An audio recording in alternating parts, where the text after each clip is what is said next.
qalbu bagi saya bukan alam gaib. Mohon maaf ya, ini perbedaan kita dengan sebagian orang. Bagi saya, qalbu itu diri kita sendiri, masa gaib? Enggak gaib. Qalbu itu nyata. Rasa cinta, rasa benci nyata nggak? Ya, tapi tidak tampak. Ya. Zikir menenangkan, tidak zikir menggalaukan. Jatuh cinta senang tapi juga galau, sama kan? Dan itu nyata loh di sini. Nyata di sini. Jadi bagi saya itu zahir. Begitu juga saya tahu nih orang ini senang saya, benci saya. Sama. Saya akan mengerti dalam bergaul sebentar orang ini kolbunya tinggi atau tidak tinggi. Mahkomnya tinggi nggak tinggi. Itu bisa dicek secara kolbiah. Tapi orang yang ahli kolbu ini masih terhijab dengan kolbunya. Karena setelah kolbu masih ada ruh. Inti dari kolbu itu adalah ruh. Sebelum sampai ke ruh ada namanya sir, ada lub, ya. Nah, perjalanannya sampai ke sana. Ini mi'raj rohani itu masuk ke dalam. Kalau ahli kolbu mau ngecek ahli ruh kadang nggak bisa. Dia kira nggak tinggi, padahal dia nggak bisa lihat. Gitu. Wah paling sama kayak kita. Gitu. Padahal dia nggak bisa lihat. Kenapa dia nggak bisa lihat? Karena dia nggak dikasih unjuk. Kira-kira seperti itu. Nah, maka teman-teman yang mulakan Allah, orang-orang yang disebutkan syurut-syurut ini, lalu kemudian disebut oleh beliau bihadhil khisalil ashar, dengan inilah dalil wahdatul wujud yang sahih. Jadi wahdatul wujud itu ada dua. Wahdatul wujud batini, ziddiq, ada wahdatul wujud zauqi yang sahih, sunni. Apa arti wahdatul wujud? Yang wujud cuma Allah. Yang wujud dengan wujudnya sendiri cuma Allah. Kita ini diwujudkan oleh Allah. Maka wujud kita mustamiddun min wujudihi. Gitu. Jika ketika dibandingkan wujud kita dengan wujud Allah sebanding nggak? Maka kita ini nggak wujud, tapi diwujudkan.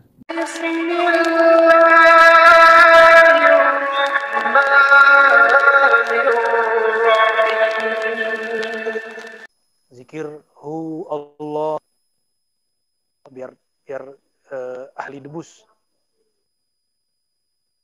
Sholawat supaya rezeki lancar. Nah, orang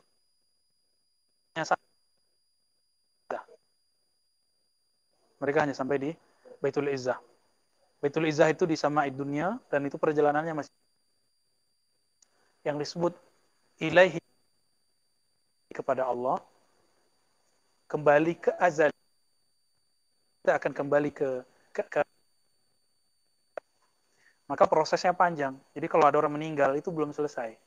Ini yang dimaksud oleh qablaan dirimu sebelum kita kalau punya kampung tapi nggak pernah bantu orang kampung,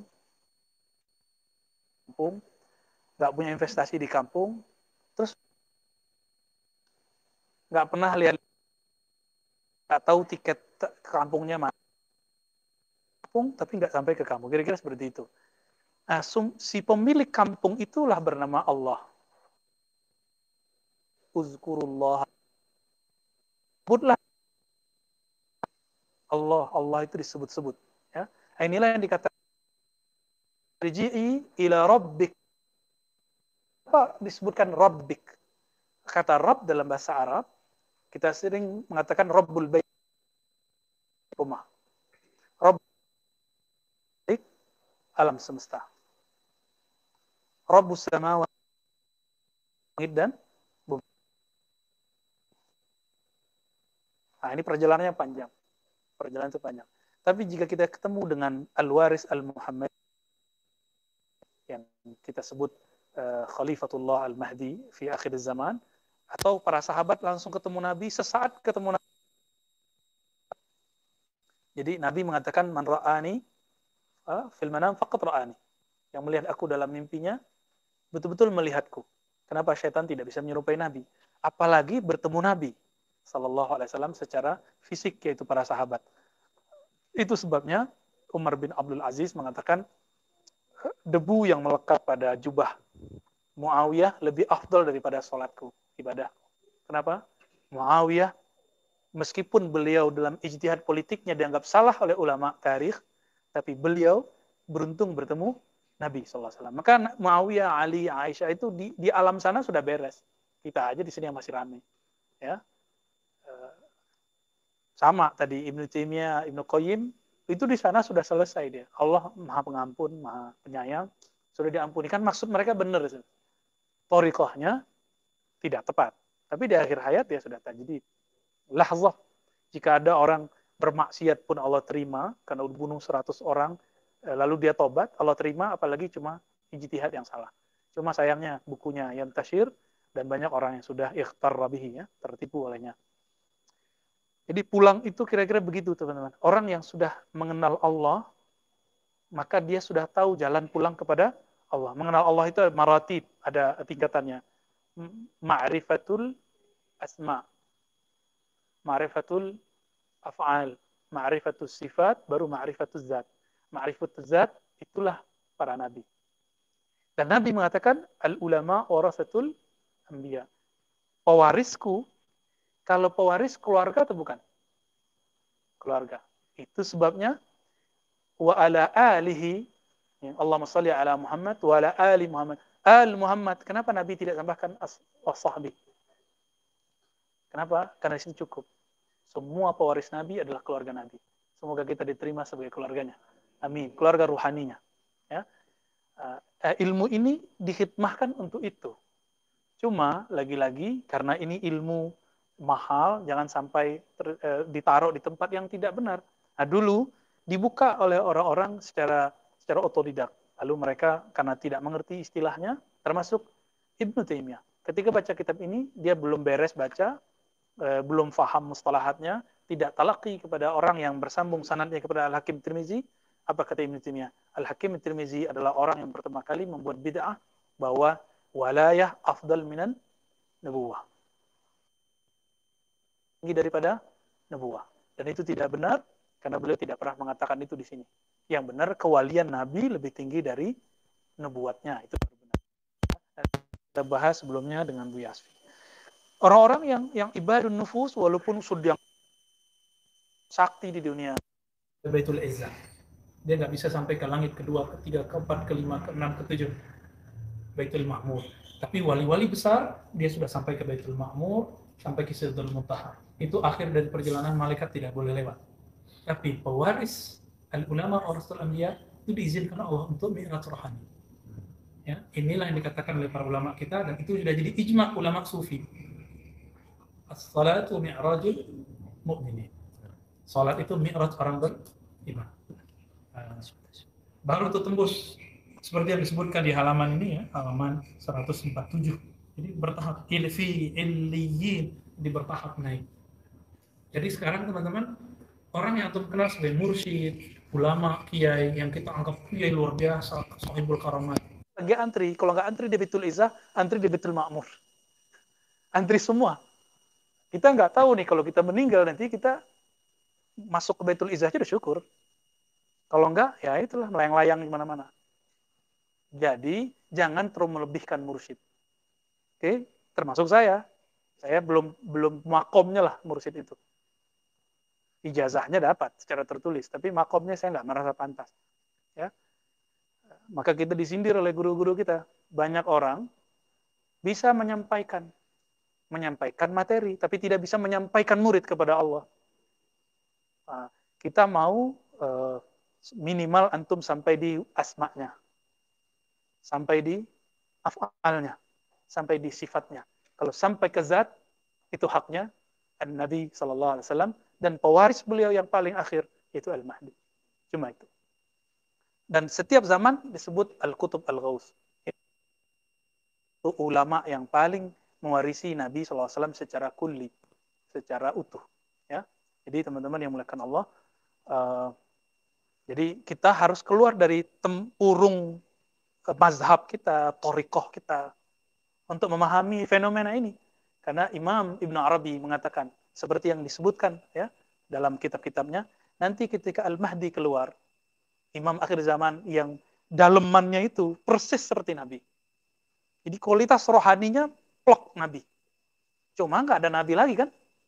Nggak ada lagi Nabi. Sama. Hasan Hussein itu dalamnya itu udah betul-betul Nabi kulluh. Ilmu kenabian itu turun kepadanya semua. Nah, ini yang dikatakan Nabi ya, kullu sanadin in qata'a illa sanadi. Semua sanad terputus kecuali sanad lewat aku. Itu dia. Ketika itu keluar nanti Al-Waris Al-Muhammadi Al-Haqiqi Al-Jami' Al-Kulli ini bukan martabatnya bukan mursyid kamil mutakamil lagi, tapi sudah Al-Kulli. Sudah warasahnya itu sudah semuanya. Bedanya Nabi maksum, dia nggak maksum. Bedanya Nabi itu ya Nabi dan Rasul, dia itu wali gitu. Itu aja bedanya. Tapi ilmu nubuatnya Nabi waras, diwariskan ke beliau. Karena beliau dikatakan Al-Mahdi minni min waladi Fatimah. Al-Mahdi dari keturunanku, keturunan Fatimah radhiyallahu ta'ala anha, yang disebut memperoleh Qutbaniyatul Kubra fi zamani. Jarang-jarang perempuan itu dapat Qutbaniyatul Kubra. Karena mohon maaf, perempuan ada masa malalnya, yaitu haid. Itu keputus. Gimana mimpin sholat? Kalau wali kan, kalau tugasnya jadi imam, dia harus jadi imam 5 waktu. Itu sebabnya banyak iskaliat tentang adakah Nabi minan nisa. Selain Imam Asy'ari mengatakan ada Nabi selain perempuan.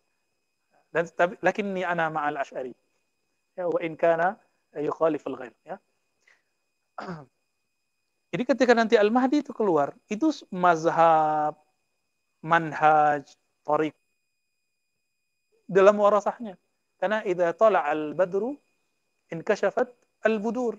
Kalau sudah terbit purnama, maka bintang-bintang kecil yang lain harus lenyap. Jika terbit asyams, jika telah terbit matahari, maka pelita-pelita yang lain akan redup. Dan pelita itu adalah Al-Mahdi fi akhir zaman. Jadi teman-teman ini sudah akhir. Jangan lagi berpikir ini masih lama.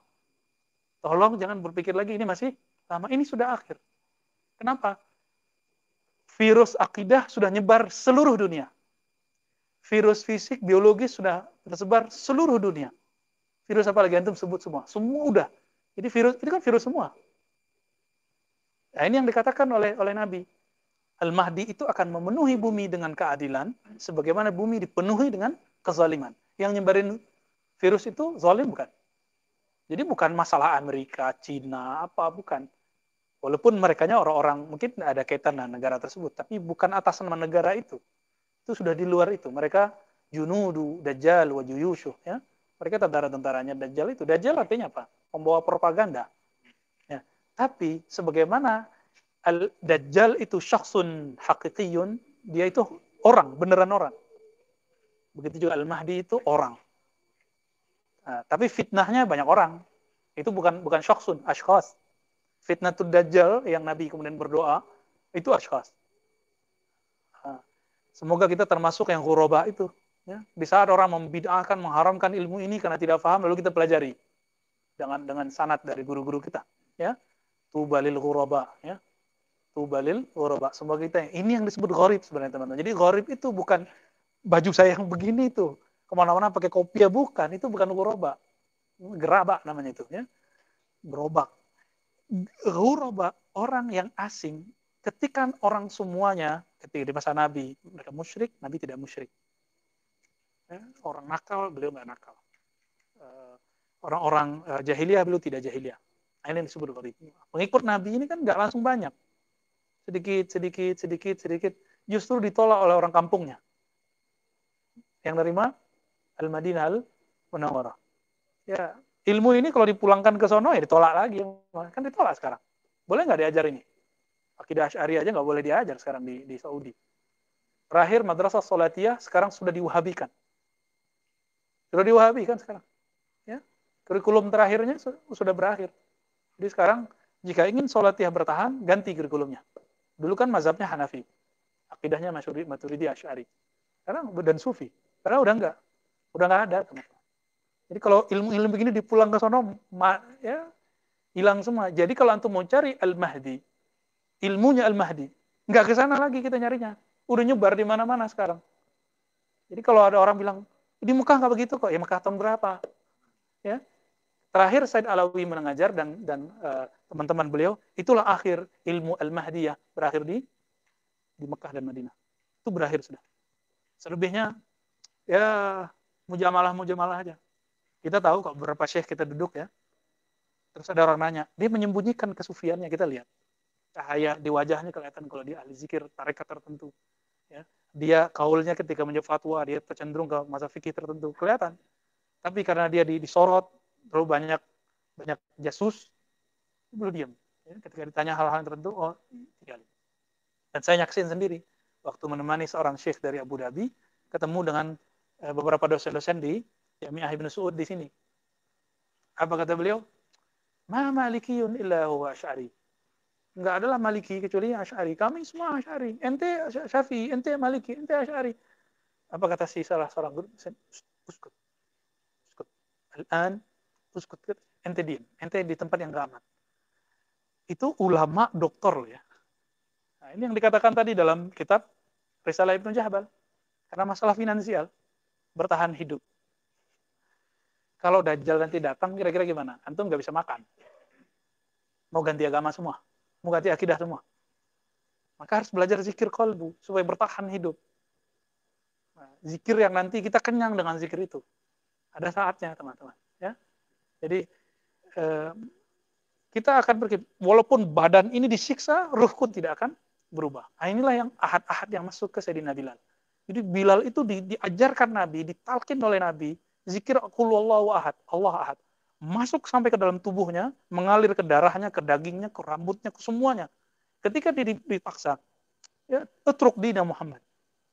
Ya, utruk dina Muhammad. Ya, tinggalkan agama Muhammad. Apa yang dilakukan? Ya, Allah ahad. Allah ahad.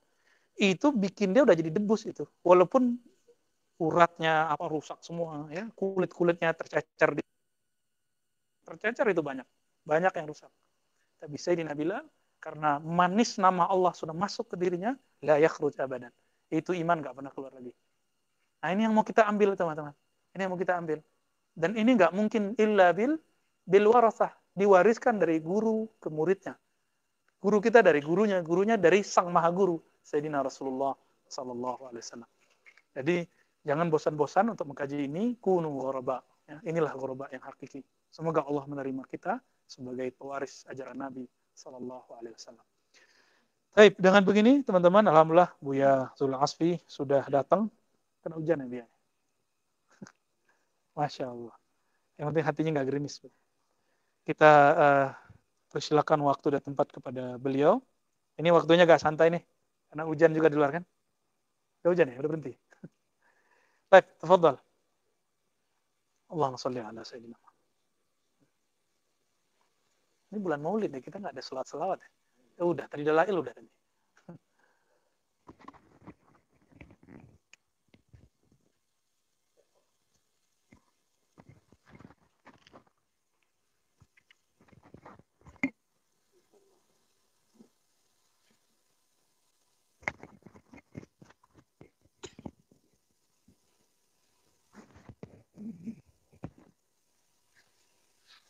Di depan ini.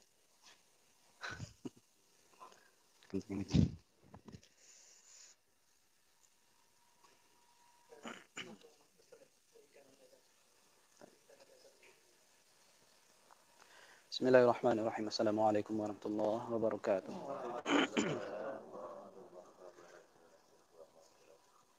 Alhamdulillahi rabbil alamin wassalatu wassalamu ala sayyidina Muhammadin al-mab'uuthi rahmatan lil alamin wa hidayatan lil alamin amma ba'du. Alhamdulillahi rabbil alamin, segala puji kepada Allah Subhanahu wa taala atas segala nikmat yang beliau berikan kepada kita tidak henti-hentinya. Tak lupa pula salam dan salam kita anugerahkan pada ruhaniyah Rasulullah sallallahu alaihi wasallam. Allahumma salli ala sayyidina Muhammad wa ala ali sayyidina Muhammad.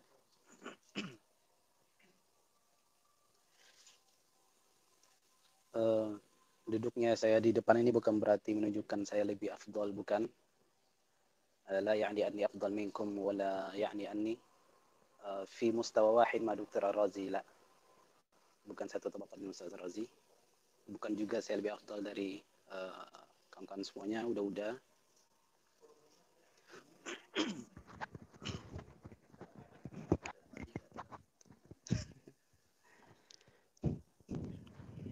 Baik.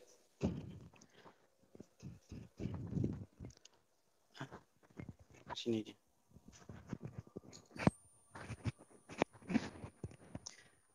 Jadi di dalam pembahasan kita sedikit melenceng ya. Dalam kitab Fawaidul Janiyah, Al-Fawaid Al-Janiyah karya Syekh Hasan Al-Fadani, ketika beliau membahas tentang al-umur bimaqasidiha, ada sebuah kaidah fikih, al-umur bimaqasidiha. Seluruh perkara, seluruh ibadah itu bimaqasidiha, pasti ada tujuannya dan tergantung pada tujuannya.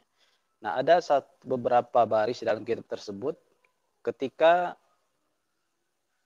kita mendengarkan sesuatu yang menunjukkan kewajiban adanya suatu. Maksudnya seperti ini. Sholat hukumnya wajib. Muncul suara azan. Berarti azan menunjukkan adanya sudah masuknya waktu kewajiban sholat. Nah, di dalam kitab itu menarik. Ketika kita tidak sholat di awal waktu, sementara azan kedengaran, itu wajib menunaikan di dalam hati semacam niat beliau hormatil waktu. Niat dekat kepada Allah, saya nantikan sholat. Karena apa? Karena kalimat perintah dalam ayat Al-Quran, kalimat perintah tentang sholat, itu kembali kepada usulnya, al-aslu fil amri lil fawri. Makna asal dari perintah itu adalah disegerakan. Nah, jadi untuk menunaikan al-fawri itu kita tekatkan, niatkan kepada Allah, nanti saya akan sholat. Jadi yang tidak boleh itu adalah, misalnya kita sekarang waktu azan nih, kita niat nanti sholat pukul 9 atau pukul 10, atau sebagaimana beberapa sahabat Nabi memilih sholat isya di akhir waktu, itu waktu azan masuk itu beliau sudah ada niat di dalam hatinya. Jadi ketika kita tidak meniatkan di dalam hati, azan ketika biarkan begitu aja, itu kita sudah dianggap ghafil, lalai. Meskipun kita tidak akan sholat pada saat ini pas, atau di awal-awal waktu, kita niatnya di pertengahan waktu atau di akhir waktu misalnya, itu harus niat dalam hati. Saya niat nanti kepada Allah, saya niat nanti akan sholat. Sebagai bisikan kita kepada Allah. Saya tidak melalaikan, bukan berarti saya melalaikan ya Allah. Nah, seperti itu. Nah, itu Syekh Yasin membahas seperti itu, Syekh Yasin Al-Fadani. Jadi makanya kalau kita dengar dari teman-teman dari Azhar, dari beberapa universitas di Jamiat Al-Arabiyah, universitas di Arab itu, kalau ada suara azan, karena dosennya tetap mengajar. Ternyata istilahnya begitu. Kita berupaya. Ya kita hargai sebagian sahabat-sahabat kita. Oh nggak bisa, harus sholat. Masya Allah. Malu saya ngomong.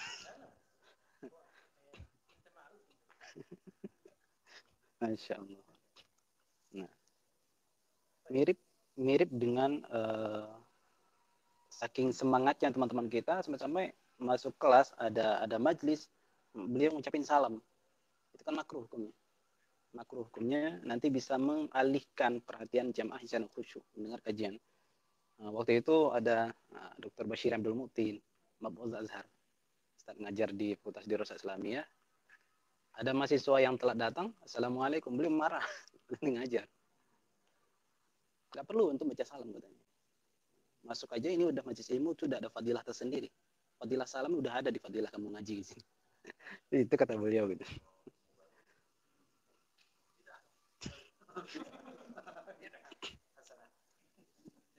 Baik, bismillahirrahmanirrahim. Subhanaka la ilma lana illa ma 'allamtana innaka antal alimul hakim. Kita lanjut pembahasan kitab dengan judul Waliullah. Kalau cetakan ini 162 Waliullah. Ya bukan berarti saya atau kita sudah menempati posisi sebagaimana posisi beliau, maqam beliau, tidak.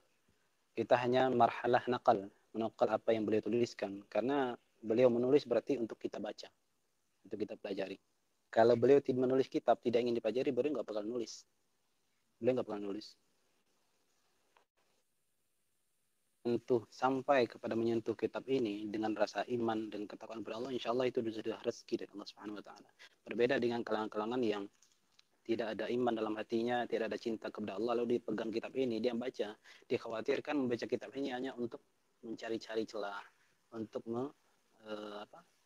dimadin, untuk meruntuhkan agama, untuk mencari celah-celah busuknya dan terkutip busuknya para sufi dan tasawuf. Nah, itulah bedanya. Alhamdulillah kita diberikan iman oleh Allah Subhanahu Wa Taala dan mendapatkan berkah dengan menyentuh kitab ini. Bismillahirrahmanirrahim. Telah disinggung oleh Buya Rozi apa yang kita bahas minggu lalu. Sekarang kita masuk pembahasan Waliullah, tapi di sini saya cuma membaca dan menerjemahkan. Beliau nanti menjelaskan. Bismillahirrahmanirrahim. Wa amma waliullahi farajulun thabata fi martabatihi wafiyan. Wa amma waliullahi farajulun thabata fi martabatihi wafiyan bisyuruti. Itu ada koma, wafiyan itu ada koma, itu koma itu tidak tepat ya. Wa amma waliyullahi farajulun thabata fi martabatihi wafiyan bisyuruti kama wafa bisidqi fi sayrihi wa waliyullah. Ini kan masih sambungan ya sambungan yang kemarin. Adapun waliullah, dia adalah seseorang yang sabata fi martabati, tetap dalam martabahnya, pada makamnya, tidak hanya sekedar tetap, tapi wafian bisyuruti, juga menunaikan syarat-syarat yang harus dia tunaikan dalam posisi itu. Kama wafa bisidqi fi sayrihi, sebagaimana dia menunaikan kejujuran makamnya, kebenaran dalam makamnya, fi sayrihi, selama dalam perjalanan yang ditempuh, perjalanan rohaninya, tidak terpengaruh oleh hal-hal bikulli ma siwallah. Wa bisabri fi amali ta'ah, ketika mengamalkan ketaatan, wa bisabri, jadi dia Allah ma'as sabirin, beliau ma'iyahnya itu betul-betul ditahqiq di dalam hatinya. Allah ma'as sabirin. Jadi ma'iyah itu memang makna yang sangat dalam sekali, ma'iyah di situ. Jadi seorang wali yang disebutkan dalam kitab ini, ketika dia mengamalkan ajaran agama apapun yang dititahkan secara lahir maupun batin kepada beliau laksanakan, beliau lakukan bisabri. Bisabri itu bukan berarti lawan dari malas, tidak mesti. Ada orang yang tidak sabar ingin meloncat ke makam lebih tinggi, itu juga nggak sabar. Ada nggak sabar dalam artian bosan. Ada nggak sabar dalam artian nggak sabar melihat makam itu. Tapi dia bisabri, tetap di situ. Apa yang dikasih, dia fokus di situ. Itu disebut dengan wafa bisidqi. Apa amanat yang ditunaikan pada makamnya itu dia laksanakan di situ. Tidak terpengaruh dengan apa-apa yang ada yang diperoleh oleh orang-orang yang di atas mereka. Wa bisabri fi amali ta'ati wa tirarihi. Adal fara'idha wa tirar. Ini itirar dia kepada Allah. Batinnya itirar kepada Allah. Karena itirar dia cintanya cinta karena memang butuh kepada Allah. Itirar dia batinnya itu merasa darurat, merasa betul-betul harap kepada Allah Subhanahu wa taala. Jadi ada ungkapan sering juga Buya Rozi pernah sampaikan, kunu mutarrina ila Allah. Jadilah orang-orang yang seperti orang yang merasa darurat, bukan seperti, memang harus darurat kepada Allah. Memang merasa butuh kepada Allah Subhanahu wa taala. Karena ketika darurat, maka sesuatu yang banyak terhalang bagi kita akan kita peroleh. Seperti Imam Hakim Tirmidzi pertemuan sebelumnya sudah memberikan contoh analogi. Dengan ittirar itu maka hal-hal yang diharamkan, tanda kutip, diharamkan, maksudnya yang terhalang bagi kita, dengan darurah maka dia bisa akan diperoleh. Beliau menganalogikan dengan analogi yang terbalik, sebetulnya sangat masuk sekali. Ketika seorang tersesat di gurun, di hutan, tidak ada makanan, yang ada hanya ular, yang ada hanyalah babi. Dia ittirar ketika itu. Kondisi darurat mengalami dia. Akhirnya apa? Dengan darurat, yang haram itu boleh dia santap untuk sebatas dia cicipi untuk menghilangkan kenyang. Itu kan darurat. Dengan darurat, dengan ittirar, yang awalnya terhalang bagi dia, haram bagi dia, yang terhalang bagi dia, akhirnya dia bisa boleh. Begitu juga ketika seseorang yang pada awalnya rahmat Allah haram bagi dia, cinta Allah haram bagi dia, ketika dia itu darurat kepada Allah, maka Allah akan izinkan bagi dia untuk memperoleh darurat, memperoleh mahabbah, rahmah, fadilah, qurbah kepada Allah. Jadi kalau orang merasa enggak ikhtiar kepada Allah, enggak merasa darurat kepada Allah, ya Allah ngapain? Ya, kami bakal ngasih. Seperti itu. Kalaupun dikasih ya istidraj. Karena hati-hati juga kita jangan hanya menganggap istidraj itu hanya bagi orang kafir, jangan-jangan kita mungkin juga bisa kasih istidraj.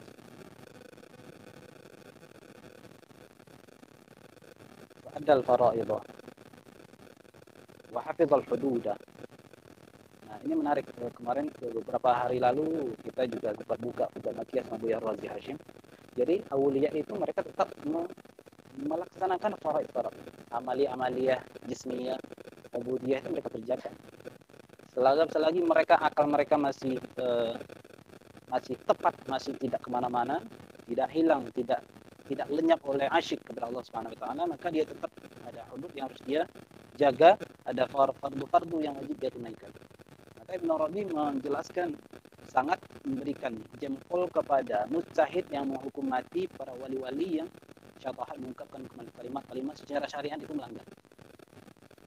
Tapi belum menyerahkan, kita serahkan bagaimana hal batinnya kepada Allah, tapi secara syariat dia melanggar. Maka wajar al-halaj dihukum. Itu cara fikih. Jadi tidak, para sufi, para wali itu tidak mengganggu apa yang dilakukan oleh Allah. Tak diganggu. Makanya adalah faraid, wali tetap adalah faraid. Wa hafizul hudud. Kemudian walazim al-martabata. Jadi ketika wali mencapai sebuah posisi, walazim al-martabah. Dia fokus kepada martabah yang dikasih oleh Allah kepada dia istiqomah di situ. Dia cinta kepada martabah yang sedang dikasih oleh Allah Subhanahu wa taala. Dia tidak tergoda dengan martabah-martabah yang lebih tinggi dari dia meskipun dia tahu ada martabah lebih tinggi. Walazim al-martabah hatta uwima wilayatullah lahu. Ini diberikanlah wilayah Allah bagi dia bi hadhil khisal 10. Jadi ada 10 poin yang akan disebutkan oleh beliau. Nah, ketika beliau sudah mulazamah dalam martabah itu, fanuqila min martabatihi ila malikil mulk. Lalu beliau dipindahkan dari martabatnya awal kepada malikil mulk, lebih dekat kepada Allah Subhanahu wa taala. Farutiba lahu baina yadayhi. Dia diberikan sebuah tempat, sebuah martabah, disajikan sebuah tempat di hadapan Allah Subhanahu wa taala. Walhasil apa? Wasara yunajihi kifahan. Akhirnya dia berbisik, bermunajat kepada Allah kifahan. Kifahan kalau dalam perang itu kifah, muwajahah. Kifahan, muwajahatan. Kalau sudah dekat kepada Allah, wasara yunaji. Jadi yunaji, cukup kalbunya yang berbisik itu dah komunikasi dengan Allah. Fashtaghala bihi amman siwa. Dia bersibuk dengan Allah daripada yang selain Allah. Amman siwa litab'i. Sudah nikmat bagi dia syghal dengan Allah, akhirnya yang lain terlupakan. Walaha bihi an fi'lihi. Walaha bihi an nafsihi. Itu walaha itu bukan lam jar majrur. Laha itu fi amar. Laha yalhu lahwan. Jadi jangan kalau saya awal memahami lah itu fil amar jar majrur sulit dipahami. Nyata laha di mana lahwun. Walaha bihi. Ini ungkapannya cukup bermanja dengan Allah ya. Dia bermain-main dengan Allah, bermanja-manja, bersenda gurau dengan Allah saking dekatnya. An nafsi, bahkan dirinya nafsunya sendiri tercuekkan oleh nikmatnya, dia berlahun dengan Allah. Walaha bihi an nafsi. Walaha huwa, dia si wali itu berlahun dengan nafsi, sehingga nafsunya sendiri ada di dalam dirinya itu dicuekin. Wa an kulli syai, dan segala sesuatu, dan lupa, dan nikmatnya. Kenapa? Karena sudah munajah dengan Allah. Kifahan wajahatan. Ayul jamali ajmana, ajmal bin Allah. Tidak ada kejamalan yang lebih indah daripada jamal Allah. Makanya wajar beliau itu wali seperti ini sudah tidak peduli lagi dengan batin ya. Mungkin secara zahir kita perhatikan mereka makan, mereka minum, tapi batinnya sudah taslim kepada Allah Subhanahu wa taala. Fasayyarahu fi qabdatihi. Maka Allah jadikan dia fi qabdatihi. Ini jangan kita pahami qabdah sepertinya makna indrawi. Kalau indrawi ya genggam ini. Berarti dia masuk dalam Allah. Jasim. Jadi betul-betul Allah jaga. Allah jaga betul. Kalau sudah tergenggam oleh Allah, sudah terjaga betul dengan sangat ketat, fa ayyu hisnin ahsani min qabdati. Benteng mana yang lebih kuat dari genggaman Allah? Fa ayyu harisin ashadda harasatan min aqlihi. Maka penjaga apa yang lebih kuat penjagaannya min aqlihi, dari akal sini, akal. Min iqali betul. Dari ikatannya. Menjaga mana yang lebih dahsyat daripada ikatan yang Allah buat untuk dia. Jadi itulah munajah para wali itu, memang ketika munajah sudah mutahabbah, sudah saling cinta, itu ketika ketika dia pinta langsung Allah kasih spontan. Kadang-kadang dia justru yang malu meminta. Kadang dia terpaksa meminta kepada Allah karena ada orang datang meminta kepada dia untuk menunaikan. Jadi kita dulu 2 Ramadan Idul Fitri kira-kira 3 tahun lalu saya sama Buya Rozi sama Buya Priya Putra pernah berkunjung ke Buya Ilyas, Pak. Ya.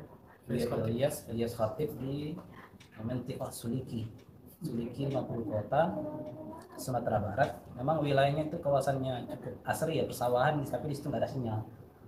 Berkunjung lebaran situ niatnya silaturahim, kita cuma minta wasiat, ausina ya Syekh, kasih nasihat. Buya Priya Putra yang menyampaikan itu, beliau cuma bilang amalin aja yang sudah dikasih oleh guru kalian, simple, amalin aja. Ngobrol, awalnya beliau itu cuma lama mengangkat, yang ditatap bukan muka kita tapi dada kita, ngeri gitu ya. Kita tatap dada kita, tapi akhirnya beliau bilang maaf, sekarang saya belum bisa melihat apa-apa kan, belum bisa melihat apa-apa, entah tawaduknya entah apa. Nah, yang jelas beliau cuma ngasih wasiat itu.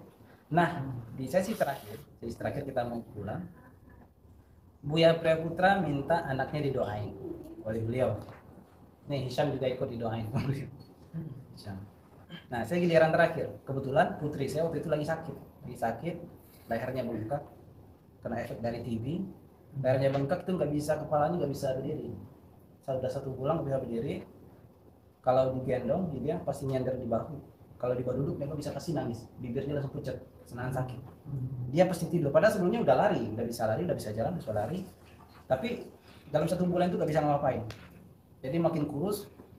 Saya minta doain sama beliau. Dia tolong doain, ini putri saya.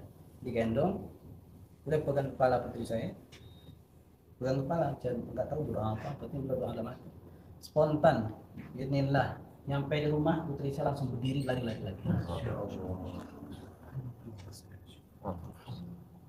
Daripada mau kesana. Karena masih itu. 90-an.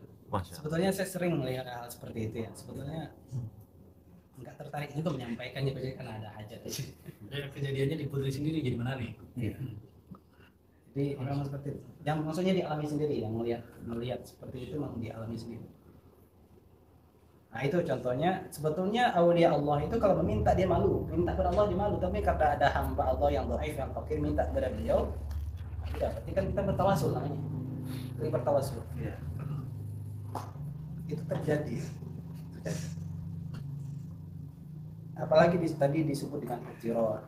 Itiror itu setiap hamba, setiap manusia itu pasti pernah mengalami itiror. Bahkan jangan kaum wali, dukun pun mungkin pernah itiror. Oh, dukun tiap hari. Ya, tiap hari itiror. Datang pasien langsung itiror. Langsung singkat itiror. Saya pun pernah mengalami itiror, tapi nggak tahu itiror yang mana. Itiror makam paling bawah mungkin ya. Yang paling sederhana itu itiror ketika dikejar anjing, tentunya loncat pagarnya lebih tinggi. Tapi ada itiror yang menarik. Lagi-lagi saya katakan ini itiror yang mungkin itiror adna. Lagi-lagi soal anak. Tahun 2013 itu anak saya yang pertama yang putra umurnya 1,5 tahun. Saya lagi S2 di Rosyid Islamiyah. Tinggal di dekat Masjid Mujahidin. Pulang kuliah, karena kuliah di Fakultas Rosyid Islamiyah itu dari Asar sampai Isya. Pulang jam 10. Baru ingat tadinya belum sholat Isya. Akhirnya sholat Isya dulu. Jam 10 di rumah. Istri udah tidur, ini putra yang 1,5 tahun udah tidur, saya intip. Saya ingat, nggak ada bekal sama sekali besoknya. Ke rekening kosong. Waktu itu penjualan kitab toko udah tutup, waktu itu sempat vakum selama 1 tahun. Beras habis. Duit cuma ada 500 perak di atas kulkas. Masya Allah. Buka kulkas adanya cuma 1 butir kentang sama sayur jampan ya. Iya. Labu siam. Namanya labu siam. Nggak ada sama sekali. Yang bakal dijual nggak ada. Mau minta sama orang tua nggak enak. Mau coret-coret Buya Rozi apalagi nggak enak gitu. Walaupun dekat. Tapi masih tahu sih ya. Nah, sholat di ruang depan, saya ngadap kitab, sambil ngadap kitab, pikiran lagi, ini besok mereka makan apa. Saya mundur, intip mereka lagi tidur. Saya balik lagi ke depan. Gak tahu sempat waktu habis sholat itu saya nggak doa, nggak zikir, nggak ada apa, karena udah bingung ya, udah bingung. Akhirnya tiba-tiba muncul perasaan menantang Allah. Menantang bahasa begini. Ya Allah, ini kalau engkau mencegah rezekimu datang kepada saya berdosa, wajar. Engkau halangi rezeki dari saya berdosa, wajar. Ana muzlim. Wa in mana'tani an rizqika fa ana mudhnibun. Kalau engkau cegah rezekimu untukku, maka saya berdosa, ya enggak apa-apa. Tapi apa alasan engkau mencegah rezekimu untuk anakku besok? Dia enggak berdosa. Kayak punya istri, punya anak. Akhirnya habis baca doa itu, bukan doa itu kayak menantang, saya bingung juga antara doa atau menantang. Kan nggak adab sekali, punya adab. Tidur. Akhirnya saya ketiduran, waktu itu pakai HP lama, HP tutit gitu ya. Kalau bunyi SMS 2 layar, 3 layar itu kan sampai berulang-ulang bunyi. Jam 1 atau jam setengah 2 bunyi SMS masuk, beberapa kali bunyi ya, berarti panjang tuh. Ternyata permintaan pengadaan ini nggak jadi baik testimoni. Iya. Testimoni. Jadi permintaan pengadaan buku buat sebuah pesantren. Saya nggak tahu beliau dapat nomor saya dari mana. Saya juga kenal dengan siapa, pesantren di Bogor. Saya bilang, Ustadz, insya Allah ini kitab ini bisa saya adain, saya sediain dalam 3 hari tuntas. Tapi maaf, saya nggak punya dana. Oh baik Ustaz, dibilang gitu, nggak salah, nggak cuma jeda 10 menit langsung langsung ada balasan. Oke Ustaz, besok datang ke pesantren ambil cek. Ceknya itu 2 kali nisab emas. Satu nisab zakat itu 20 dinar. Berarti 40 dinar. 40 dinar kalau dikeramin ya 85 gram kali 2. 170 gram emas. Itu saya langsung besoknya diselesaikan dalam beberapa hari selesai. Waktu pengambilan cek itu saya merasa bersalah. Habis malam itu menantang Tuhan. Habis sejak itu saya nggak berani lagi malu. Insya Allah malu banget. Ya itiron, berarti itiron itu memang itu betul kejadian itiron. Semua kita pasti memiliki pengalaman itiron sebenarnya Allah. Tapi itironnya para wali beda tentunya. Itironnya itiron mahabbah, itironnya itiron munajah, itiron rahmah, itiron qurbah. Kalau itiron mal, itiron bil mal. Itirar bil imarah, pengen dipuji, pengen dapat harta, pengen segala macam. Beda ya itirar. Apalagi itirannya dukun. Itirannya buat zalimin orang.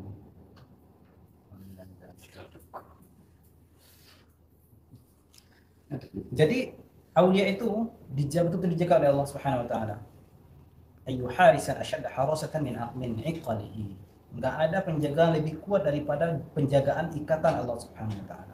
فهذا قول رسول الله صلى الله عليه وسلم فيما يرويه عن جبريل عن النبي عن الله عز وجل حديث قدسي قال الله تعالى ما تقرب إلي عبدي بمثل أداء ما افترضت عليه. Tidak ada apa yang dilakukan oleh hambaku yang seumpama, yang setara dengan apa yang difardukan. Ibadah fardu tetap lebih utama, lebih tinggi fadilahnya. Tapi wa innahu la yataqarrabu ilayya bin nawafil. Ini beda riwayatnya. Beda riwayat antara riwayat yang masyhur kita dengar. Wa innahu la yataqarrabu ilayya bin nawafil hatta uhibbah. Fa idza ahbabtuhu kuntu sam'ahu wa basarahu. Ini riwayatnya beda sekali. La yazalu 'abdi yataqarrabu ilayya bin nawafil hatta uhibbah fa idza ahbabtuhu kuntu sam'ahu alladhi yasma'u bihi wa basarahu alladhi yubsiru bihi wa yadahu alladhi yabtishu biha wa rijluhu yamshi biha.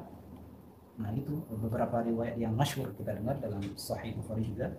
Tapi ini berbeda, enggak tahu dapat riwayat lain. Itu kan Muslim, beliau punya sanad sendiri. Beliau satu tobakoh dengan Imam Bukhari dalam beberapa riwayat. Jadi ada hamba yang mendekatkan diri kepada Allah dengan pendekatan apa? Dengan melakukan ibadah nawafil. Hatta uhibbah, sampai akhirnya aku cinta. Kenapa Allah kasih jaminan cinta di sini dengan nawafil? Karena ketika orang melakukan faraid itu wajar. Karena ada tuntutannya di belakang, ada iqabnya kalau ditinggalin. Tapi masih ada orang yang melakukan nawafil, padahal kalau ditinggalin nggak masalah kok. Nggak masalah. Nah disitulah Allah itu mahabbah. Fa idza ahbabtuhu kuntu sam'ahu wa basarahu wa lisanahu wa yadahu wa rijlahu wa fu'adahu. Apabila aku sudah cinta kepadanya, maka akulah bagaikan telinganya. Maksudnya akulah yang menjaga telinganya. Wa basarahu, penglihatannya, wa lisanahu, lisannya, dan tangannya, dan kakinya, dan qalbunya, dan hatinya. Bi yasma'u, dengan akulah dia mendengar, Wabi yubsir, dengan pula dia melihat. Wabi yantiqu, wabi yamshi, wabi ya'qilu, wabi yabtishu. Fahadha 'abdun khamida 'aqluhu bil 'adl akbar. Inilah khamida iqaluhu. Inilah hamba yang khamida itu bermakna hada'a. Hada'a itu duduk tenang. Hada'a, khamida. Inilah hamba yang sudah tenang akalnya, akal ikatannya. Bil 'adl akbar. Memang ada hubungan antara akal dengan ikatan, itu ada hubungan. Orang dengan akal itu pemikirannya, dengan adanya akal pemikirannya bisa sistematis, enggak liar. Sesuatu yang diikat itu enggak liar. Bil 'adl akbar. Nanti beliau Razi menjelaskan al-'adl akbar. Wasakanat harakatuhu syahwaniyatu liqabdatihi. Maka tenanglah gerakan-gerakan syahwaniyah, diam. Harakah syahwat dia itu diam disebabkan apa? Liqabdatihi, karena betul dijaga oleh Allah. Wa huwa qawluhu fi ma yurwa haitsu qala Musa alaihi salam, ya Rabb. Dia pernah ada riwayat in sahha hadha riwayah fi inda ahli riwayah, kalau riwayat ini sahih dan menurut ahli riwayat hadis.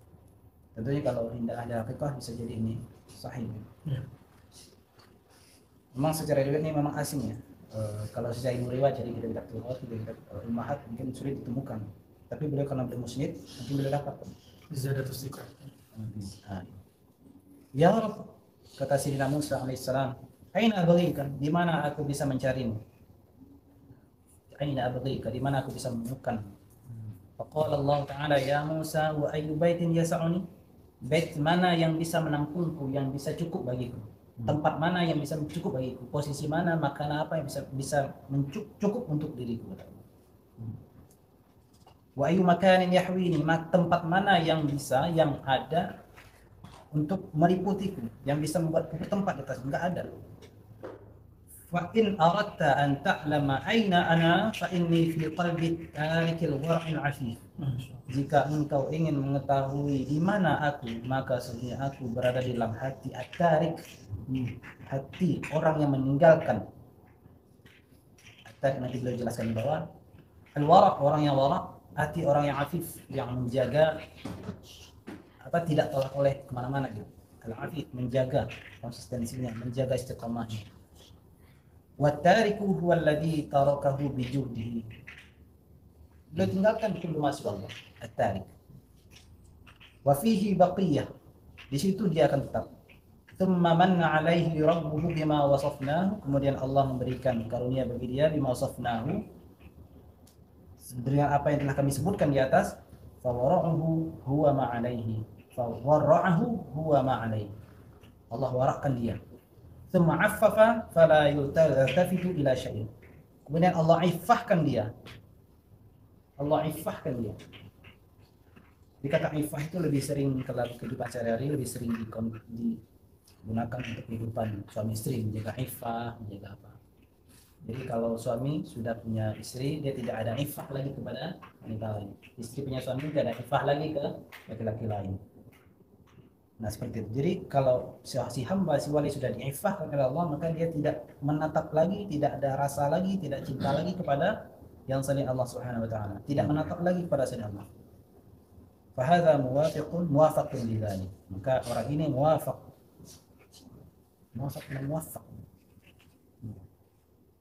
Wa kilahuma wali amrillah bisidqi hatta waliyallahu amrahuma.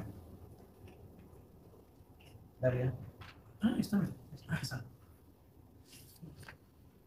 Fal-awwalu, jadi wali amrillah.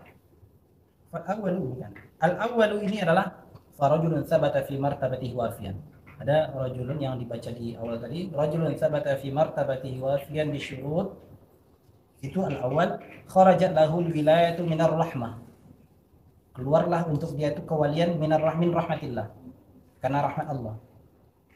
Fawaliyallahu naqlahu min baitil izza ila mahalli manzilatil qurbah fi lahzah.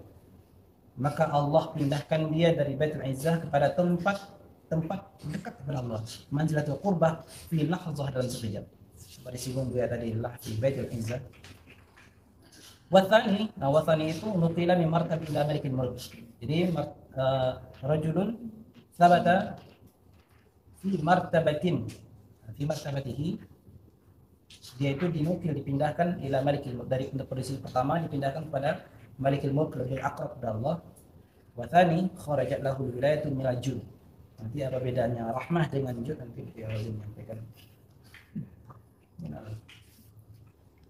Fawali Allahu naqlahu fi lahzah. Allah pindahkan juga orangnya fi lahzah.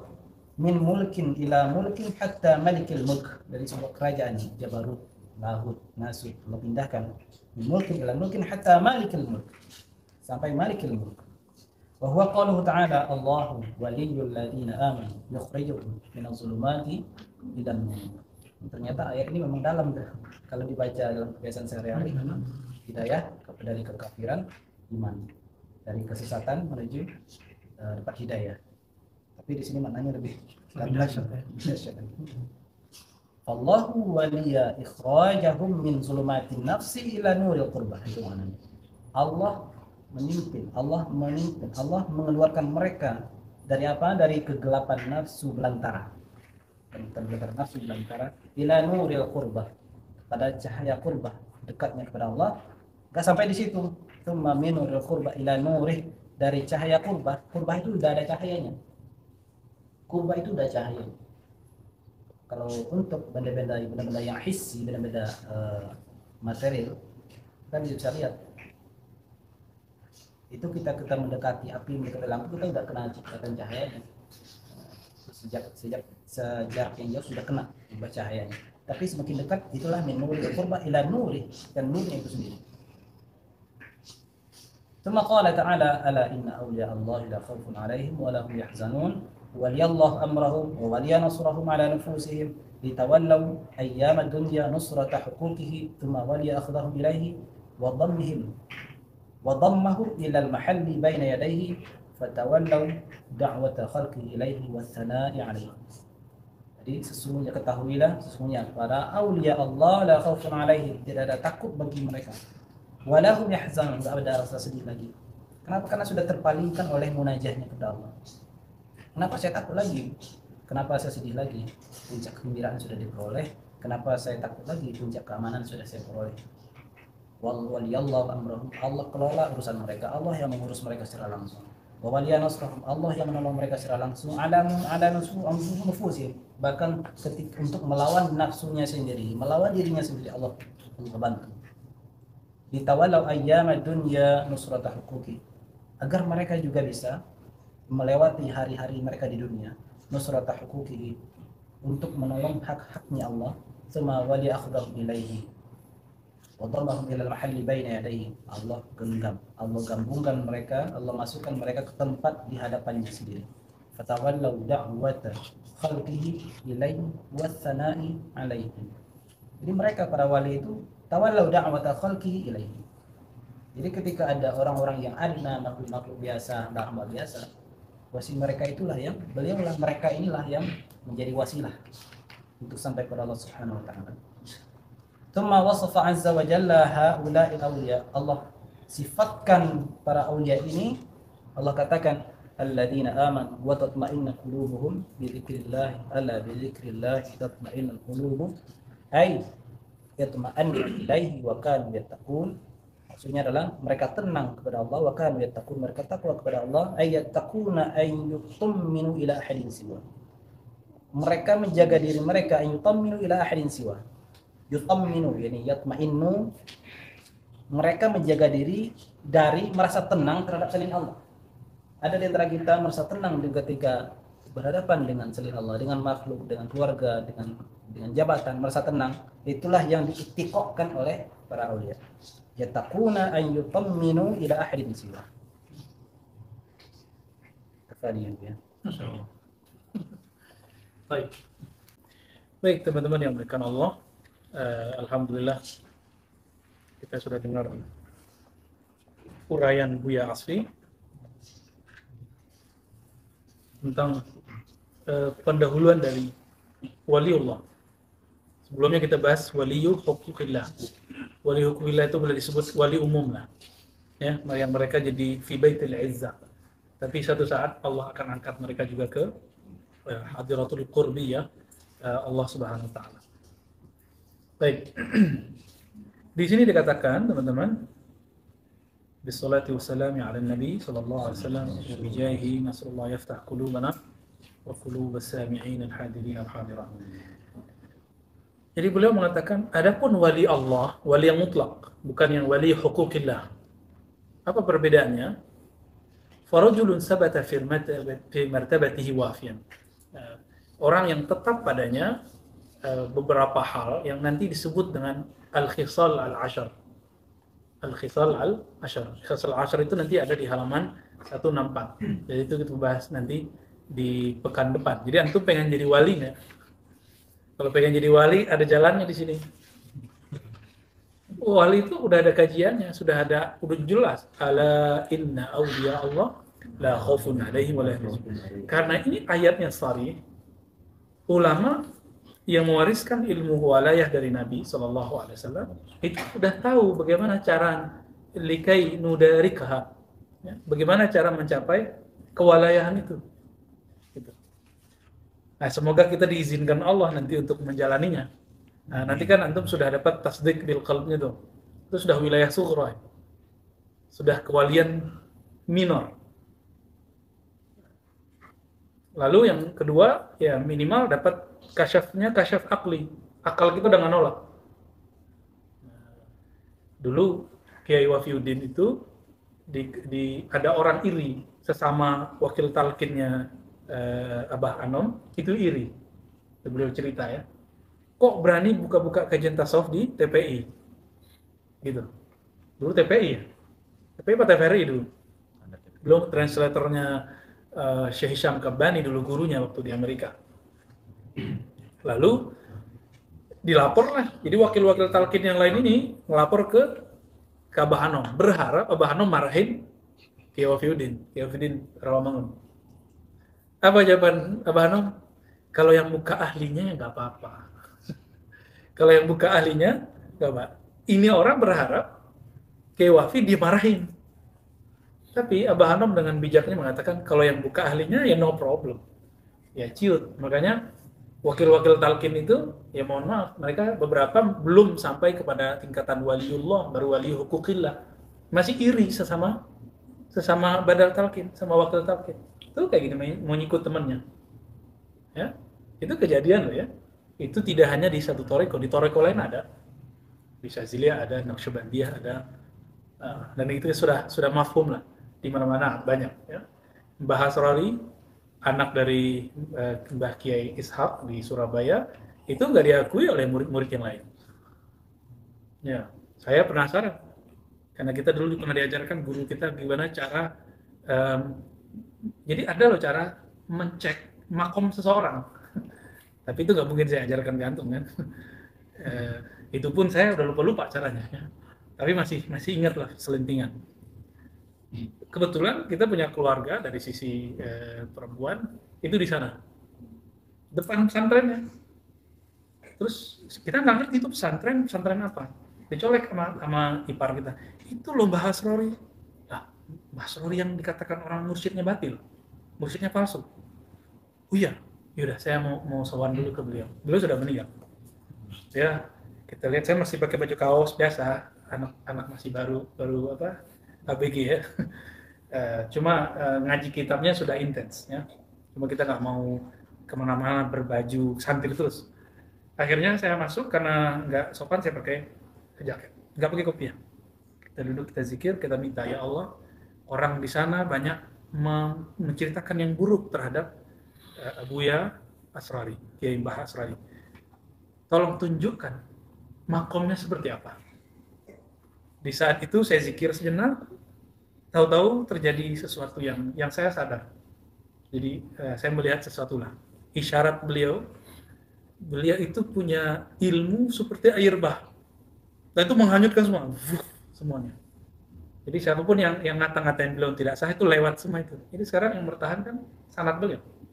Ya, sanadnya bertahan. Wallahu alam siapa adakah yang diijazahkan atau tidak saya nggak tahu. Jadi dan sampai sekarang bertahan. Jadi mereka namanya khususiyah. Setiap malam tertentu, hari tertentu itu ramenya bukan main. Padahal orangnya sudah meninggal. Kira-kira seperti itu. Jadi kadang-kadang Allah kasih. Kadang-kadang dikasihnya bukan itu. Jadi ketika saya ziarah ke Palembang, itu nggak sengaja juga.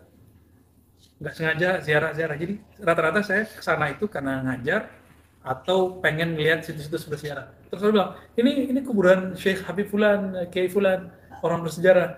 Ya udah sekalian kita istifadah rohani. Dan itu ajaibnya. Apa yang saya alami di Palembang itu lebih banyak, lebih dahsyat lagi daripada yang saya alami di Surabaya waktu itu. Karena di Surabaya cuma sekali ziarah. Kenapa begitu teman-teman? Kalau antum ahli nahu bisa cek orang ahli nahu. Ya.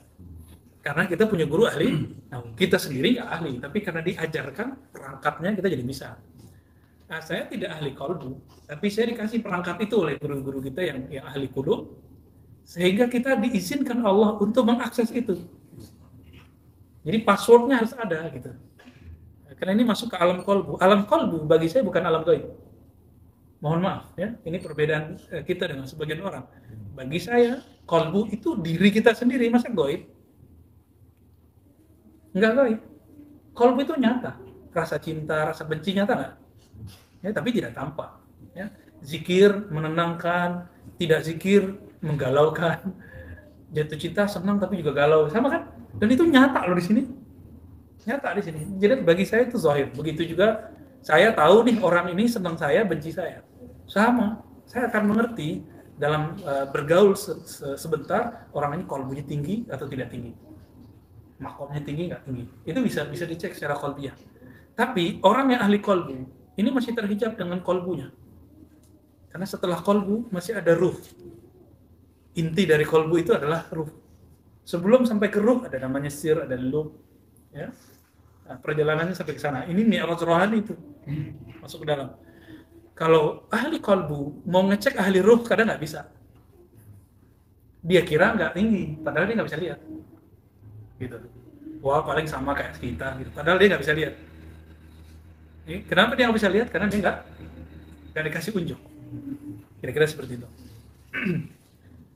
Nah, maka teman-teman yang mulakan Allah, orang-orang yang disebutkan syurut-syurut ini, lalu kemudian disebut oleh beliau bihadhil khisalil 'ashar, dengan 10 jalan menjadi wali Allah. Kalau ada orang nanya, ada nggak cara jadi wali Allah? Ya ada. Jadi ahli fikih jadi caranya. Jadi ahli orang terorisnya ada caranya. Guru nyopet yang bisa nggak ketahuan, yang zaman-zaman masih kena copet kontes Bima. Apa namanya, bus juta umat. Nah, itu tandingannya Kiai Haji Zainuddin MZ ya. Kiai sejuta umat, ini bus juta umat. Kita nggak tahu, hilang, ya kan? Dulu zaman-zaman teleponnya kayak telepon Buya tadi, telepon butut itu sering hilang tuh. Sekarang telepon bagus-bagus, handphone nggak ada yang hilang.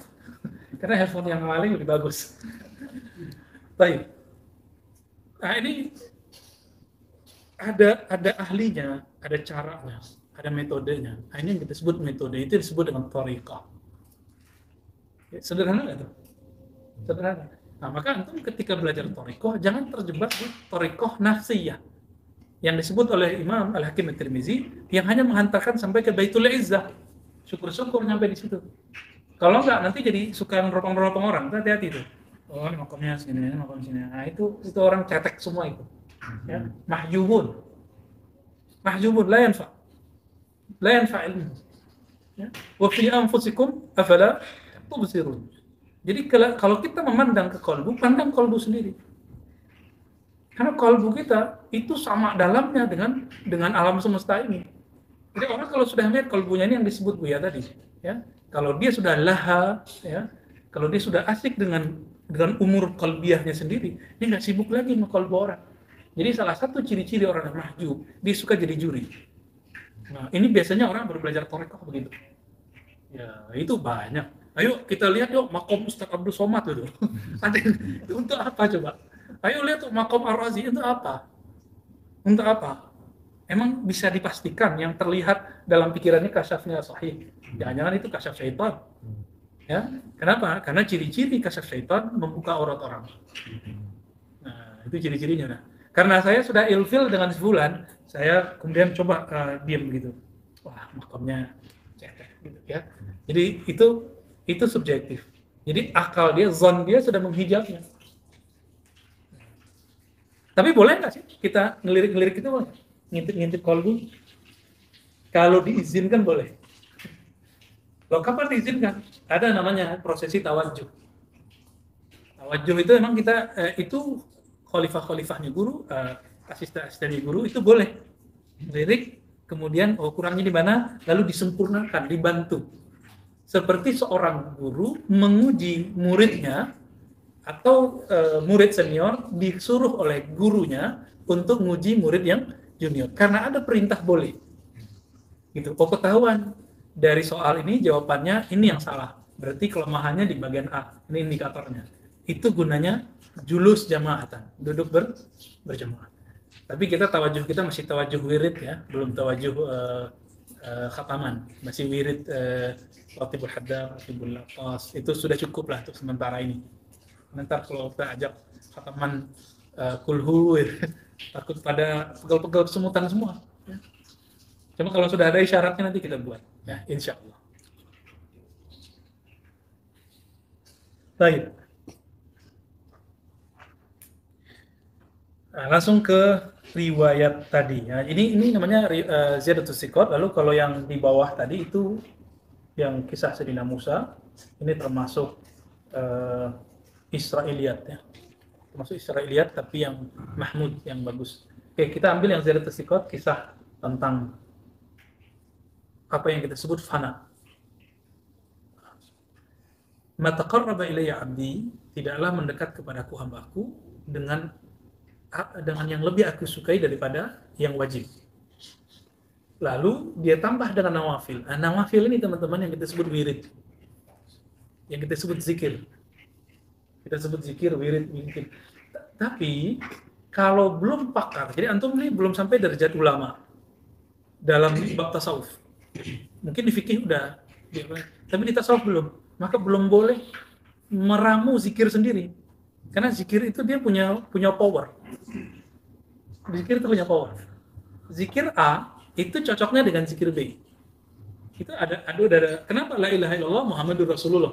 Itu ada sebabnya. Karena la ilaha illallah itu panas. Orang kalau baca la ilaha illallah dia sedang bertengkar dengan pikirannya.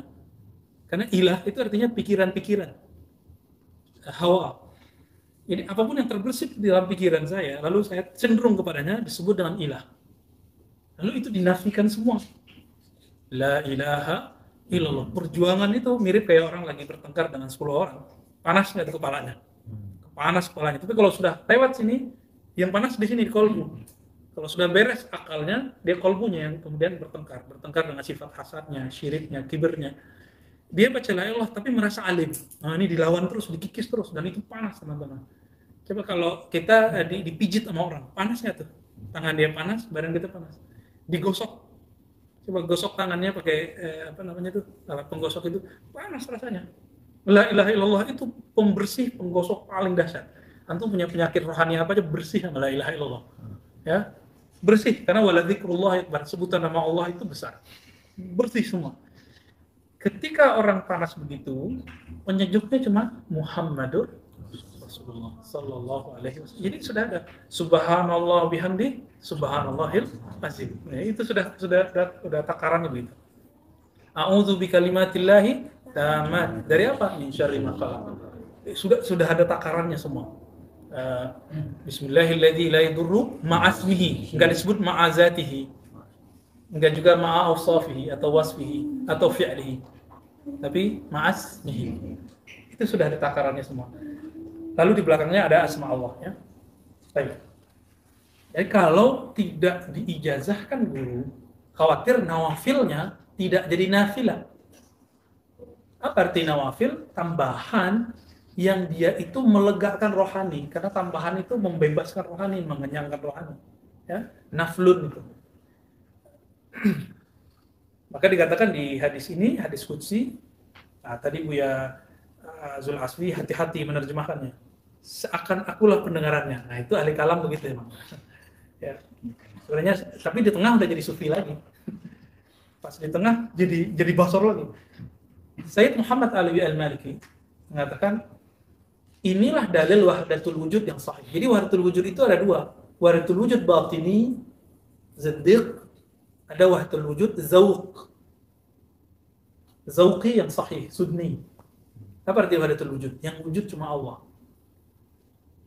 yang wujud dengan wujudnya sendiri cuma Allah. Kita ini diwujudkan oleh Allah. Maka wujud kita mustamidun min wujudihi. Gitu. Jika ketika dibandingkan wujud kita dengan wujud Allah sebanding nggak? Maka kita ini nggak wujud, tapi diwujudkan. Nah, apa kata beliau? Ini kalami. Secara ilmu kalam itu waritul wujud. Tapi waritul wujud secara zauqi, ketika sifat, nah, dalam bahasa Arab sifat itu kan sama. Sama itu sifat. Kalau orang kita kan nyebut pemarah sifat. Sifatnya pemarah, sifatnya emosional, sifatnya dermawan. Bukan itu. Itu karakter. Itu akhlak. Dalam bahasa Arab sifat itu yang 7 itu. Ya. Yang sifat disebut sifat ma'ani. Itu yang disebut sifat ma'ani, ya. Maka di sini dicontohkan apa? Biyasma. Nah, sebelum biyasma.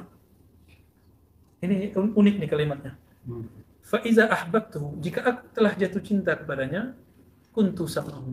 Kuntu ana sam'ahu. Akulah yang menjadi samanya. Berarti bisa nggak sama kita dibandingkan dengan sama Allah? Enggak, berarti nggak apple to apple. Berarti sama kita hilang, yang ada hanya sama. Sama ini jika terbatas oleh waktu atau berjarak jauh sedikit, cuma 2 meter ke belakang udah nggak kedengeran suara BAC di awal. Itu samanya Pak Mahadi dan Mas Aji. Ya. Tapi kalau sama yang sama Allah, itu gimana? Tidak terbatas oleh ruang dan waktu. Nah, inilah yang terjadi pada Sayyidina Umar, dan ini mutawatir. Sayyidina Umar kirim Sariyah sebagai panglima, namanya Sariyah, dan posisinya juga sebagai Sariyah. Sariyah itu artinya panglima perang tanpa raja, tanpa khalifah. Ketika sampai di salah satu tempat di Syam, Sayyidina Umar lagi khutbah, lalu dia melihat Sayyidina Umar di mana? Madinah. Sariyah di mana? Di Syam. Apa yang terjadi? Sayyidina Umar berteriak, ya Sariyah Jabal. Ini kan masyhur, mutawatir sudah. Wahai Sariyah, naik ke bukit. Kenapa? Ternyata di belakang bukit itu sudah banyak musuh. Naik ke bukit. Apa kata Sariyah? Aku mendengar seakan-akan ada suara Umar. Ditanya yang lain, ente dengar nggak? Dengar. Naik semua mereka.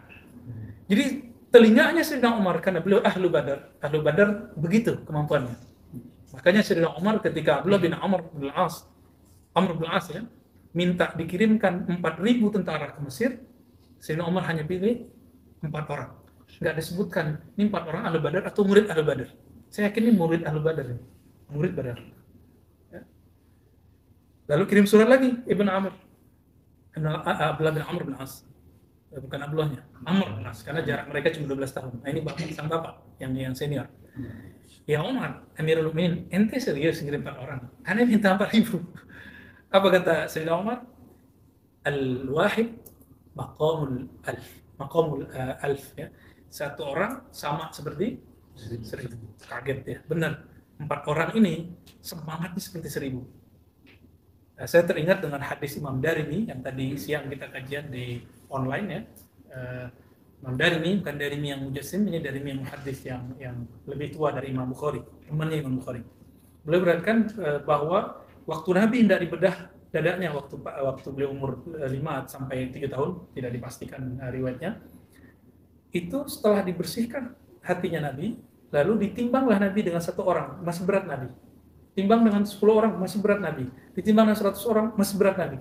Ditimbang kolbunya dengan kolbu 1.000 orang, masih berat Nabi. Lalu apa kata malaikat yang satu lagi? Ente timbang dengan semua umat Muhammad juga masih berat kolbu Nabi Sallallahu Alaihi Wasallam. Jadi orang kalau sudah dapat nur Muhammadi, an-nur al-Muhammadi, yaitu zikir asma, zikir sifat, zikir af'al, pakai zikir zat, kolbunya berat. Dan ini dibuktikan di riwayat Imam Tirmizi, ada seseorang maksiat sepanjang umurnya, tapi sebelum wafat kolbunya ditalkinkan zikir Allah oleh gurunya. Ketika masuk alam mahsyar, ke mizan, hisab, nggak ada kebaikannya. Malaikat itu urusannya mazahir. Ini dalil bahwa malaikat itu tidak mencatat yang di kolbu.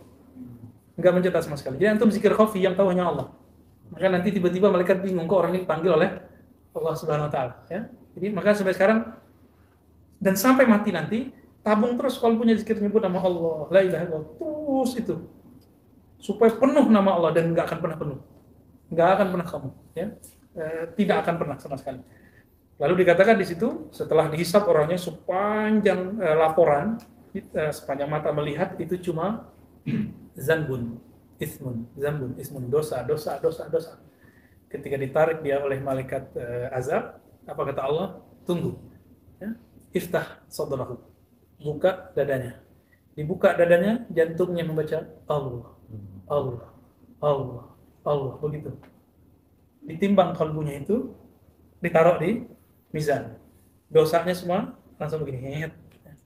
Jadi ketika An-Nur Al-Muhammadi sudah hidup dalam kalbu, la syarqiyah wala gharbiyah. Dia beratnya melebihi semua yang di langit dan di bumi. Jadi itu sebabnya orang yang ahli zikir bahasanya berat. Berat bukan berat dalam artian susah dipahami, tapi beratnya itu tembus ke kalbu. Coba aja, ya. Atau merasakan sendiri. Inilah makna hadis ini. Kuntu sam'ahu wa basarahu wa lisanahu wa yadahu wa rijlahu wa fu'adah. Wah, ini ditambah sampai ke fu'ad. Nah, ini yang kita sebut ziyadatus thiqat, ya. Tambahan orang yang thiqat. Bahkan fu'adnya tidaklah dia berpikir kecuali dengan imdad dari Allah Subhanahu wa taala. Nah, buku ini kan di luar semua ahli hadis yang ada. Karena ahli hadis itu manhajnya hissi. Coba kita belajar ilmu hadis. Ilmu hadis babnya cuma hissi, empirik. Belum lagi berbicara yang tidak empirik. Ya. Kalau kita tidak mengerti emas, dikasih sama orang permata atau emas kuning. Biasanya emas kuning, emas putih deh. Kita nggak tahu ada emas namanya emas putih, kecuali emas yang kulitnya putih. Taunya emas cuma kuning. Dikasih kuningan terima. Tahu kuningan? Ya. Tapi kalau kita tahu ada emas namanya emas putih, ada emas kuningan dengan emas putih. Antum kalau mengerti emas pilih mana? Ya. Tapi orang yang nggak ngerti bilang apa? Ente bodoh. Masa yang putih diambil? Kira-kira seperti itu. Jadi di masa beliau ini orang nggak semua mengerti ilmu ini, sehingga beliau dianggap zindik, bodoh, gitu. Kafir, zindik, karena berbicara hal-hal yang dia nggak paham. Inilah tabiat juhala, akan menganggap bodoh orang yang tidak sepaham sama dia. Kalau orang yang alim, kalau dia nggak mengerti, dia berkata barangkali orang itu punya pengetahuan yang saya belum tahu. Itu yang arif dan alim, kan? Dan di ujung, setelah diganti sifatnya, Allah isbat lagi sifatnya. Bi yasma. Denganku, dia, si manusia yasma. Tadi dihilangkan sifatnya, sekarang begitulah Allah. Bi yasma, bi yubsir. Denganku, dia. Jadi Allah tetapkanlah dua di satu. Maka wahdatul wujud hanya salah satu maqam dari maqamat. Ini dalil Sidi Ahmad Al-Faruqi, An-Naqsyabandi Al-Qadiri. Beliau mengatakan, jadi wahdatul wujudnya Ibn Arabi itu hanya salah satu maqam dari maqamat. Masih ada maqam di atasnya. Maqam isbat namanya. Ini namanya maqam isbat. Isbat al-mawjudin. Jadi Allah mengisbatkan wujud yang bukan wujudnya saja, tapi ada dualisme, bahkan multi. Contohnya, wa ma ramaita idz ramaita walakinallaha rama. Tidaklah kamu yang memanah saat kamu memanah. Tidaklah kamu manah, itu namanya nafi. Dihilangkan sisi peran makhluk. Idz ramaita, saat engkau nah itu isbat. Saat engkau memanah. Jadi diisbat kita. Nah, jadi dalam sekejap itu maqam wahdatul wujud bisa ditinggalkan. Jadi jangan bangga lagi bahas wahdatul wujud di kampus, ya. Itu biasa itu. Dulu kita kayaknya kalau ngomong wahdatul wujud kayaknya udah tinggi. Enggak, real dulu kita begitu, ya. Apalagi kawan-kawan yang ikut ya pelatihan tertentu itu, ya. Kalau sudah bahas ini ada pakarnya di sini, Bu Aldomi. Nah, apa kata beliau? Wabi yaqil wabi yubtish, ya. Fahada abdun khumida aqluhu bil adlil akbar. Mungkin maksudnya bil aqlil akbar. Ini salah cetak kayaknya. Orang ini telah Allah penuhi akalnya, Allah ganti akalnya dengan aqlul akbar. Aqlul akbar itu istilah yang diperdebatkan oleh ulama, apakah itu Sayyidina Jibril atau itu sendiri. Baik. wasakanat harakatuhu syahwaniyah liqabdatihi. Jadi syahwatnya sudah berhenti karena digenggam oleh Allah SWT. Jadi mendekatkan diri kepada Allah dengan wajib dan nawafil ini disebut thariqah. Thariqah itu nggak sah kecuali sesuai dengan syariah. Kalau sudah sempurna antara syariah dan syariat itu dijalani. Teman-teman ini kan sudah mengerti ilmu syariat semua, tinggal mau thariqahnya. Allah bilang uzkurullah zikran katsira, kita ajarkan zikir itu ada tahapan-tahapannya. Jadi angka-angka semuanya itu dari sahabat Nabi. Kenapa ada zikir 11.000, 13.000, 12.000? Zikir 12.000 kita ambil dari Sayyidina Abi Hurairah. Ya. Zikir, sholat 1.000 setiap hari, 1.000 rakaat itu dari Sayyidina Ali Zainal Abidin. Semuanya dari sahabat-sahabat Nabi. Zikir ngitung itu dari Sayyidatuna Safiyah. Tapi itu marhalah ula. Ketika mereka sudah melewati, mereka nggak ngitung lagi. Dan ini proses mesti dilewati hatta dia istri Nabi, hatta dia sahabat Nabi. Lalu ada antum, ya, misalnya mendengar Ustadz Fulan dan mengatakan zikir menghitung itu bid'ah. Berarti dia ada yang salah, ada yang luput dari dia ketika membaca kutubus sittah, kitab hadis. Ya. Nabi sendiri menghitung 33 hitungan nggak? Ya, 100 hitungan nggak? 70 hitungan nggak? Lalu Nabi mengatakan, kalau hari kiamat tidak ada orang yang lebih baik dari dia kecuali orang yang membaca seperti dia atau lebih. Kalimat lebih itu dalil ulama-ulama kita untuk menyusun angka-angka zikir. Kira-kira seperti itu. Nah, di sini ada hadis qudsi, dialog antara Nabi Musa. Nabi Musa ini kan punya kelebihan. Apa kelebihan Nabi Musa? Berkalam-kalam langsung dengan Allah SWT. Ini salah satu kalamnya. Sebenarnya siapa yang mewarisi Nabi Musa itu masih bisa berkalam-kalam dengan Allah. Itulah Sayyidina Umar. Ya. Apa kata Nabi? Wa in kana min ummati fa innahu Umar. Kalau dia ada di umatku, pastilah itu Umar. Ya. Sekarang ada nggak? Ada. Bukan bisa jadi, ada. Wajib ada. Kalau nggak ada, maka ini kita sudah diambang mau selesai kiamat. Ini kan ini belum selesai, Dajjal aja belum keluar, Mahdi aja belum muncul. Begitu, ya. Bagi orang tertentu dia bisa lihat, ya. Mereka orang tertentu sudah bisa melihat Dajjal sekarang di mana, Mahdi sekarang di mana. Nah, coba bagi yang tidak diizinkan Allah, yang rasa santai, iqtarabatis sa'ah, padahal sa'ah sudah mendekat, ya. Apa kata Sayyidina Musa? Ya Rabb, aina abghika? Ya Rabb, wahai Allah, di manakah aku dapat mencarimu, menemuimu? Ini Nabi Musa, bukan pertanyaan jismiyah, makaniyah, ainiyah, tempat dalam artian tempat.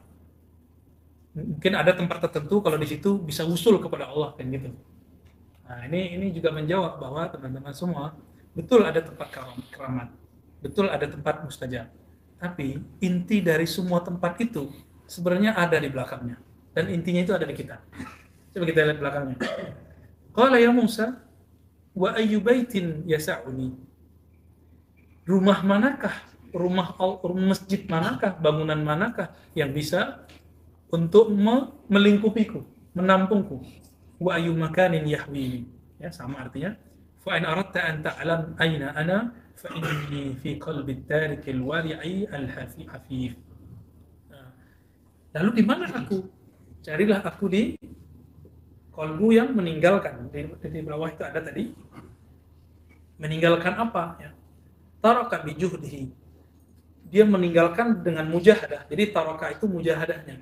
Meninggalkan hubbad dunya. Atau ma siwallah. Ya. Dunia kan siwallah. Terus al-wari'. Al-wari' orang yang sangat wara'. Orang yang sangat wara'. Apa ciri-ciri wara'? Tarkul mubah khaufan min ay yaqa'a fi al-makruh bal min al-haram. Ya. Meninggalkan yang mubah karena khawatir terjebak pada yang makruh, apalagi yang haram. Antum kalau sudah begitu wara' sudah. Tapi wara' di sini ini wara' qalbiyah, bukan wara' jasadiyah. Al-afif, afif di sini ifah di qalbu, bukan ifah di fisik saja, tapi semuanya di qalbu. Jadi ini semua mainan qalbu, bukan mainan fisik. Puasa tapi hati pengen makan terus. Ya. Malu minta tolong ke teman. Tapi dalam hati bergantung terus sama teman. Nah, itu mending dia minta langsung ke temannya. Ya. Kira-kira seperti itu.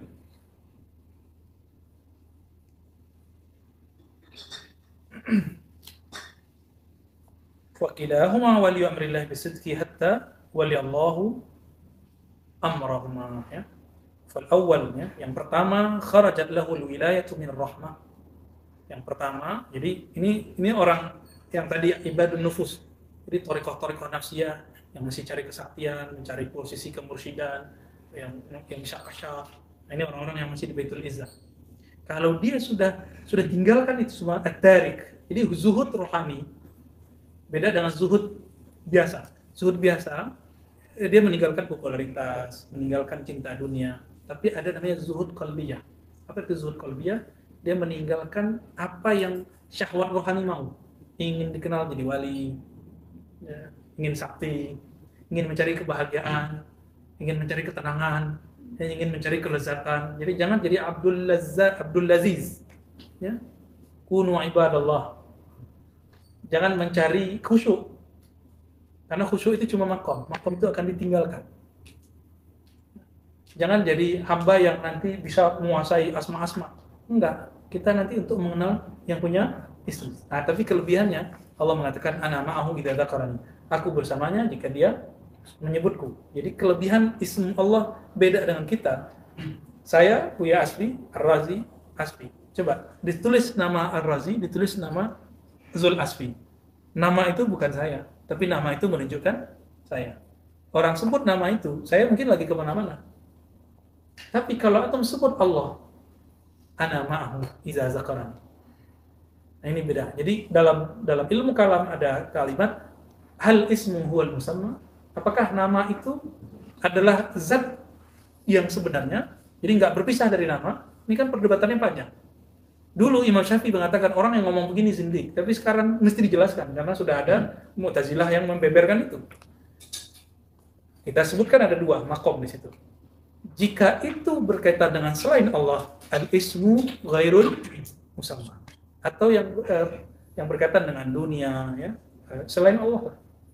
Tapi jika itu berkaitan dengan Allah, fal ismu huwal musamma, maka nama itu adalah zatnya juga. Jadi nama tidak terpisah dari zat. Maka nama itu dibagi. Ada ismu zatiyah, ada al-ismu al-fi'liyah, ada al-ismu al-ma'nawiyah. Ma'nawi itu nanti ada yang jalaliyah, ada yang kamaliyah, macam-macam. Wah, udah tengah malam nih kayaknya. Oke, dikit lagi deh ya. Nah, orang ini nanti kalau dia berjuang terus, Allah angkat nanti ke manzilatul qurbah. Tapi manzilatul qurbah itu belum selesai loh. Qurbah itu masih jauh.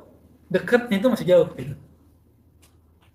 Jika beruntung kharajalahul wilayatu minal ju' fa waliyallahu naqlahu fil lahzah.